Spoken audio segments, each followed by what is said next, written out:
আসসালামু আলাইকুম। আশা করি মহান রব্বুল আলামিনের অশেষ মেহেরবানি ও দয়ায় আপনারা সকলে ভালো আছেন। আজকে আমরা জানব মানুষের জন্য যে ৭ কাজকে ধ্বংসাত্মক বলেছেন মহানবী সাল্লাল্লাহু আলাইহি ওয়াসাল্লাম। বিখ্যাত সাহাবী হযরত আবু হুরায়রা রাদিয়াল্লাহু আনহু থেকে বর্ণিত, ৭টি ধ্বংসকারী বিষয় থেকে তোমরা বিরত থাকবে। রাসূল সাল্লাল্লাহু আলাইহি ওয়াসাল্লাম বললেন, ১. আল্লাহর সঙ্গে শিরক করা। ২. জাদু করা।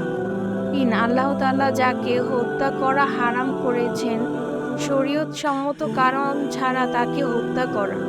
৪. সুদ খাওয়া। ৫. ইয়াতীমের মাল গ্রাস করা। ৬. রণক্ষেত্র থেকে পালিয়ে যাওয়া এবং ৭.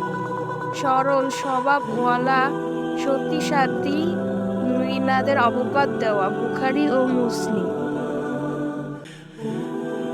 শিরক হারাম হওয়ার ব্যাপারটি এই হাদিসের মাধ্যমে স্পষ্ট বোঝা যায় যে এটি সবচেয়ে বড় কবিরা গুনাহ এবং মহাপাপ। জাদু করা হারাম হওয়া ব্যাপারটি এই হাদিসের মাধ্যমে স্পষ্ট। এটি বিধ্বংসী কবিরা গুনাহের অন্যতম এবং ইসলাম ভঙ্গকারী।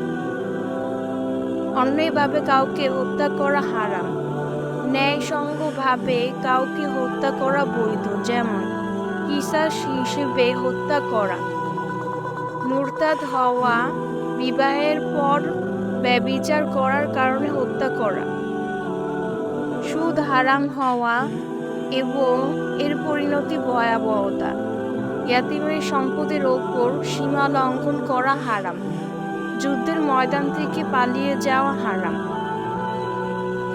কোনো মুমিন নারীকে অপবাদ দেওয়া হারাম, একইভাবে কাউকে ব্যভিচার সমকামিতার অপবাদ দেওয়া হারাম।